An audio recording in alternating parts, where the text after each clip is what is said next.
I had seen that word transgender was Baphomet, the transgender.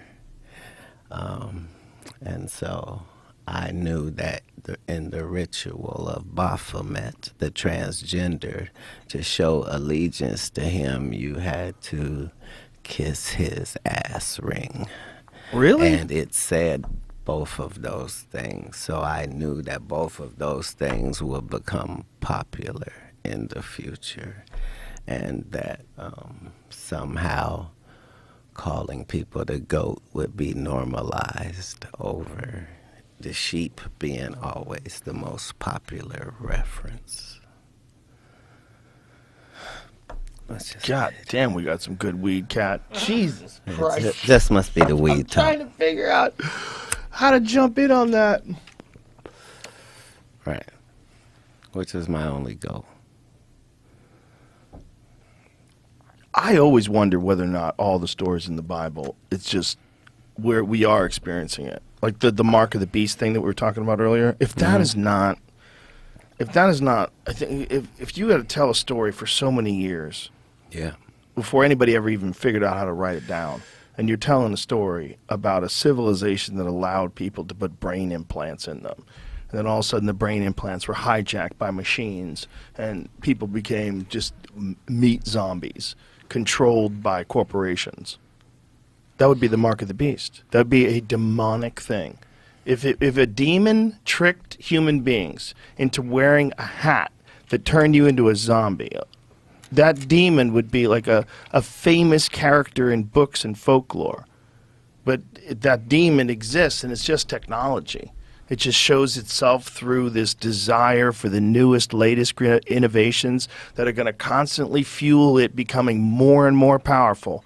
Until one day it tricks you into letting it into its head, like a vampire.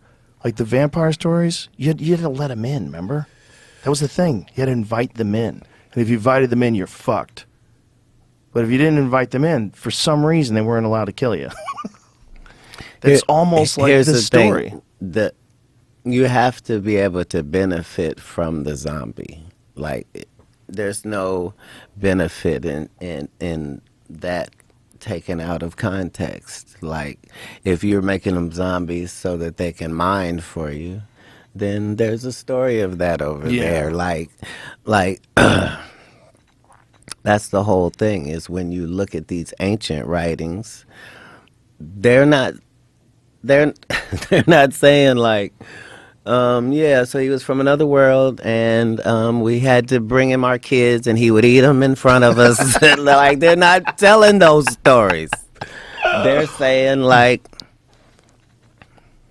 agriculture and Knowledge, literature and cosmology. right. Explain the origin of life. Yeah. Like, show the double helix DNA. To a fault. Yeah.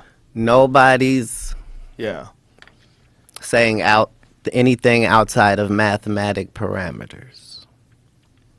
Well, the wildest stuff is when you look at some of those old Sumerian tablets and you see how they had the solar system mapped out.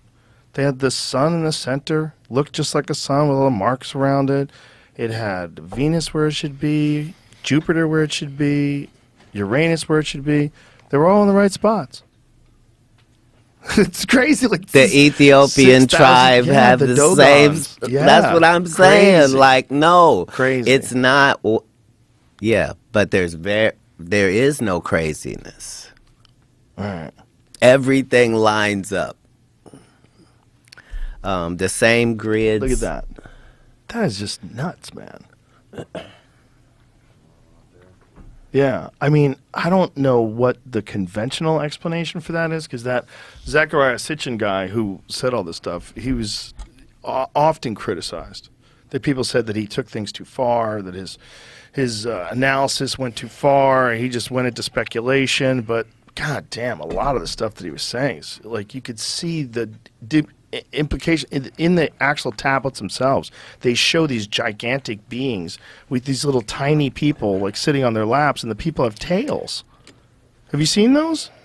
It looks like genetic engineering. Maybe it's a tail, maybe it's piping. Right. Oh, Jesus! Right, it could be piping. You understand Right. what I'm? Oh yeah, of What course. I'm it could saying be. is nobody's telling these outlandish. Right. But they're all kind of all saying the same thing. There's some higher power that comes and gives you structure, tells you what to do and how to live. And every society Information. has information. That's what they give you. They give you information. Yeah. Every story, every civilization, Yep. every time. Yep.